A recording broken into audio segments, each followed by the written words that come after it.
গণতন্ত্রের অনুপস্থিতিতে এবারের বাজেট এক অদ্ভুত নাটকীয়তা।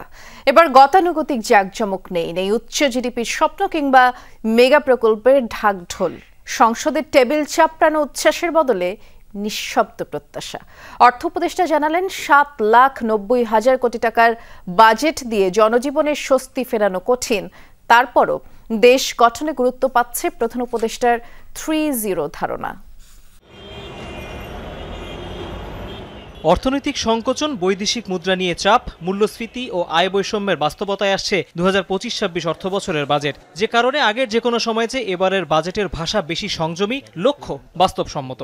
বিপ্লবের অকুতোভয় শহীদগণকে যারা। তবে এর মাঝেও কিছু উদ্যোগ রয়েছে যা আগে কখনো বাজেটে দেখা যায়নি। এবারই প্রথম সরকার জুলাই যোদ্ধাদের জন্য আয়করের নতুন ক্যাটাগরি চালু করছে। এর আওতায় তাদের করমুক্ত আয়সীমা হবে 5,25,000 টাকা। তবে এই সুবিধা মিলবে পরের 2 অর্থ বছরে।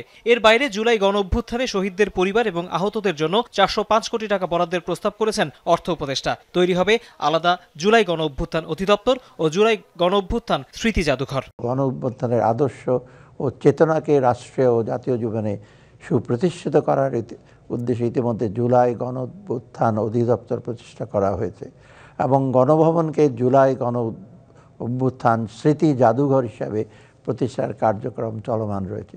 শীঘ্রই জুলাই গণ অভ্যুত্থানের শহীদদের পরিবার এবং আহতদের জন্য ভাতা প্রদানের লক্ষ্যে নীতিমালা প্রণয়ন করা হবে। সুখবর আছে সরকারি চাকরিজীবীদের জন্য, কেননা আগামী 5 বছর তারা মহার্ঘ ভাতা পাবেন। এতে সরকারের গাঁট থেকে খরচ হবে প্রায় 82,000 কোটি টাকা। আবারও ফিরতে পারে অভিন্ন ভ্যাট হার, সে হার হতে পারে 15%, বাধ্যতামূলক হতে পারে ডিজিটাল ট্যাক্স রিটার্ন। বাজেটে গুরুত্ব পাচ্ছে সংস্কার কমিশন ও IMF এর সুপারিশ। এ কারণে ধীরে হলেও ভর্তুকি কমবে, নির্ভরতা বাড়তে পারে বিদেশি ঋণে। শীর্ষ 10 মন্ত্রণালয় পাবে 2,96,000 কোটি টাকা। এই বরাদ্দের সবচেয়ে বড় অংশ যাবে মাধ্যমিক ও উচ্চশিক্ষা বিভাগে। দুর্নীতি এবং সুশাসনের অভাবে দেশের প্রায় সকল প্রতিষ্ঠান ধ্বংসের দ্বারপ্রান্তে পৌঁছেছিল। তাই দেশকে পুনরায় সঠিক পথে ফিরিয়ে আনতে সুশাসন প্রতিষ্ঠা এবং প্রাতিষ্ঠানিক সংস্কারে সর্বোচ্চ গুরুত্ব দেওয়া প্রয়োজন।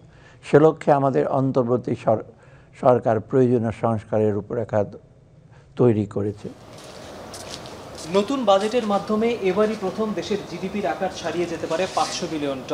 একই সাথে বদলে গেছে বাজেটের গতানুগতিক দর্শন। অর্থ উপদেষ্টা জানিয়েছেন, অন্তর্বর্তী সরকার যে কোনো উন্নয়নকে নয়, অর্থনীতির প্রয়োজনীয়তাকে গুরুত্ব দিচ্ছে। তবে এক্ষেত্রে মূল্যস্ফীতি নিয়ন্ত্রণ নিয়ে তিনি মোটেই সন্তুষ্ট নন।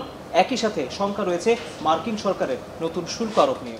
বাজার ভিত্তিক মুদ্রা বিনিময় হার চালু করা হয়েছে, তার কোনো নেতিবাচক প্রভাবের আপাতত বাজারের উপর পড়ার সম্ভাবনা না থাকলেও এ বিষয়ে আমাদের সতর্ক দৃষ্টি রাখতে হচ্ছে।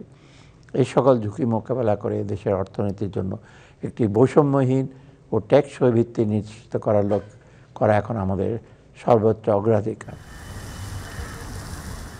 জাতীয় সংসদ কার্যকর না থাকায় এবারের বাজেট অনুমোদন পাবে রাষ্ট্রপতির অধ্যাদেশ জারির মাধ্যমে। তৌহিদ হোসেন, যমুনা নিউজ, ঢাকা।